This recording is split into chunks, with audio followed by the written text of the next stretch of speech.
Tentunya karena masih dilanda euforia kebahagiaanku ini, maka akan kuceritakan sedikit saja. Cerita di saat istriku tercintaku memintaku untuk. Awalnya aku pikir dia hanya bercanda, karena sebelum kutinggalkan ia masih terpejam di atas tempat tidur. Kelelahan mungkin. Maka aku pun memutuskan untuk lebih dulu masuk ke kamar mandi. Mungkin berendam beberapa menit jauh lebih baik ketimbang langsung mandi.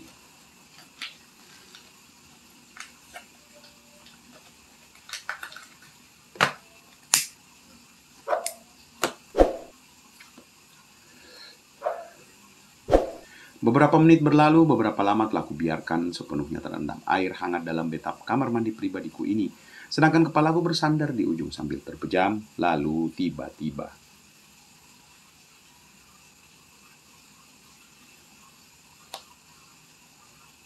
Ayah, saat aku membuka mata, istriku sudah duduk di bathtub mengenakan tersenyum lembut menatapku. Bahkan kusadari itu adalah milikku di lemari. Ya, aku ingat, ia belum sempat mengambil semua barang-barangnya dari kamar atas pindah ke kamar kami.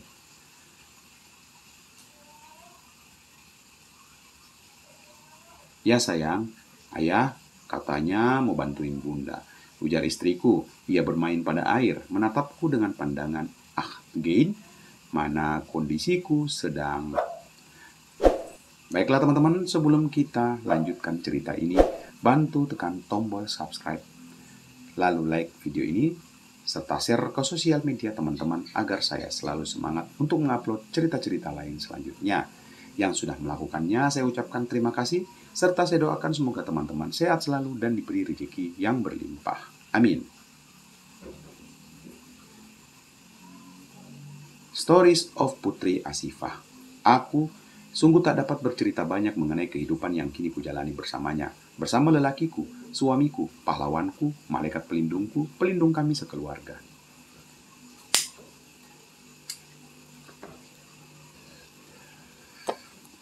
Bagaimana ia telah membuktikan semua janjinya kepada kami. Bagaimana ia tak pernah lelah untuk selalu berkata maaf di saat padahal aku tak marah. Aku juga tak pernah menyalahkannya. Cuma hal wajar menurutku jika wanita ingin ngambek hanya untuk sejenak saja. Tapi suamiku sekali lagi tak akan pernah membiarkanku untuk berlarut dengan kengambekanku ini. Dia selalu berusaha untuk menyenangkanku. Sudah 10 tahun ku jalani kehidupan rumah tanggaku bersamanya. Telah 10 tahun aku berada pada titik kebahagiaan ini. Yang sumpah demi Allah, aku tak pernah sama sekali membayangkan jika hidupku akan sebahagia ini. Tak pernah lelah ku ucapkan rasa syukurku kepadanya, karena telah menggantikan penderitaanku selama 31 tahun lamanya dengan kebahagiaan yang tak dapat ku ucapkan dengan kata-kata selama 10 tahun ini.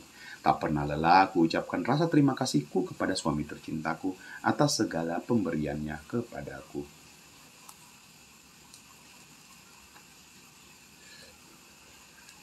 Meski 2 tahun sebelumnya, karena perbuatan kami tak ingin kuucapkan jika ini mutlak perbuatannya, karena aku juga menginginkannya malam itu. Namun suamiku selalu dan selalu berusaha semampunya untuk membayar penderitaanku selama 2 tahun tersebut. Penderitaanku karena harus menanggung semua, dengan segala bentuk kewajiban dan tanggung jawabnya sebagai suami dan sebagai ayah buat anak-anak kami.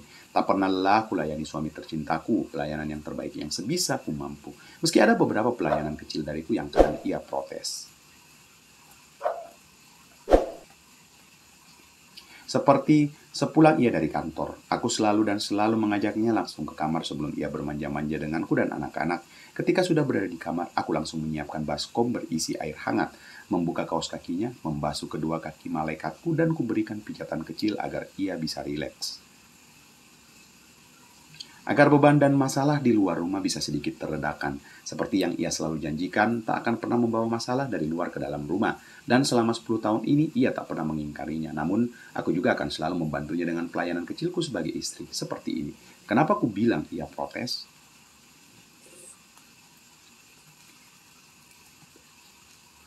Ini contohnya. Bun, kamu ini nggak perlu melakukannya setiap hari. Apa kamu nggak capek? Begitu ujar suamiku. Aku senyum kepadanya. Aku jika bersamanya tentulah akan kutanggalkan hijab beserta nikahku sebagai bentuk jika aku ingin pulangnya suamiku dari lelahnya ia bekerja. Dengan melihat wajah istrinya, insya Allah dapat sedikit menghilangkan kelelahannya tersebut. Ayah pernah merasa capek memberikan cinta ke kami. Apakah ayah pernah merasa capek untuk memberikan kami nafkah dan kebahagiaan berlimpah seperti ini? Jika ayah merasa rasa capek, maka di saat itulah bunda akan mengatakan, capek sama seperti ayah. Tapi jangan larang Puput untuk melayani ayah, apapun itu, semampu yang Puput bisa. Apa yang Puput lakukan tak sebanding, amat sangat tak pantas dibandingkan dengan pemberian ayah, perlindungan ayah kepada kami semua. Jadi Puput mohon jangan lagi menolak apa yang Puput persembahkan buat ayah, suami tercintaku, ayah dari anak-anakku.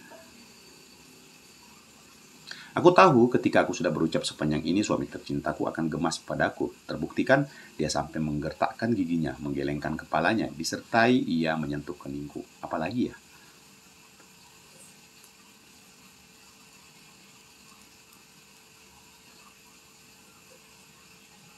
Seperti pelayananku kepadanya sebagai istri di kamar. Kalian paham ya apa yang Puput maksud ini? Yang lagi-lagi di umurku yang memasuki 40 tahunan sedangkan suamiku sudah masuk umur 50, aku masih selalu dan selalu gagal mengalahkannya. Duh, kadang aku malu kalau ingat aku yang malah selalu dibuat tepar. Seperti pelayananku juga untuk sesekali mengajaknya, bukan untuk sekedar ya, melainkan kan kumandikan suamiku dengan lembut. Rambutnya dengan shampoo bahkan tak jarang kuberikan relaksasi kecil di kepalanya ketika ia tengah berendam.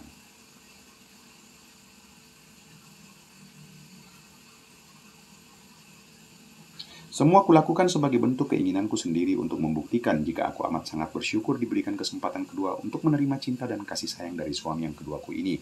Suami yang dengan perjuangannya tak pernah lelah mempertahankan rasa cintanya kepadaku, kepada kami sebelum akhirnya kami dipertemukan kembali.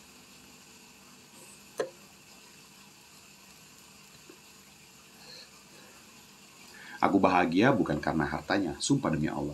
Hidupku bahagia karena perlindungan, tanggung jawab, dan kewajibannya lah yang membuatku bahagia. Jika kalian berpikir karena harta suamiku, itu salah. Karena bukan harta yang akan dibawa mati oleh umatnya, melainkan perbuatan dan amalan kita sebagai hambanya. Satu lagi, apakah kalian lupa bagaimana hidupku dulu bersama mendiang suamiku sebelumnya? Bagaimana hidupku sebelum mengenal suamiku yang sekarang? Aku tak pernah mengeluhkan atas penderitaan yang kujalani. Aku hanya sedikit saja mengeluhkan ketidakmampuanku menahan godaan kala itu. Doni Darmawan takkan pernah lelah bermohon ampun, bersujud, meminta pertobatan kepada Sang Halik pemilik segalanya atas apa yang kami lakukan dulu. Kini kami, teman-teman, sekali lagi saya mohon kepada teman-teman bantu subscribe ya channel ini, karena subscribe itu gratis teman-teman. Memiliki keluarga yang besar, ini juga salah satu bentuk protes suamiku yang kelakuanku tak pernah ingin menggunakan KB, dan ia pun tak ingin menggunakan di saat melakukannya, dan juga amat sangat tak berniat untuk. Alhasil anak kami bertambah dan bertambah. Gak tiap tahun juga sih, cuma selama 10 tahun pernikahanku ini, aku dan suamiku dikaruniai 3 orang anak, 2 putra dan 1 putri. Jadi kini kami memiliki 3 putra dan 3 putri. Meski 1 dari ke-6 anak suamiku, Aini, bukan sebagai putri kandung suamiku, melainkan anak dari aku bersama suami pertama. Tapi percayalah, salah satu amarah mengerikan yang kusaksikan darinya ketika aku, keluarga, bahkan orang lain mengatakan jika Aini bukan putri kandungnya. Dan jujur, salah satu yang kusukai ialah di saat melihat ekspresi suamiku ketika kuberikan bingkisan kado berisi alat tespek 2 garis di saat kurasakan aku kembali mengandung yang pertama mungkin berbeda. Ya, ekspresi bahagia suami pada umumnya di saat istrinya sedang mengandung, cuma pas yang kedua, ketiga kalinya itulah ia langsung membelalak. Ekspresi menahan senyum disertai ucapan, again, masih kuat menjalaninya 9 bulan bun.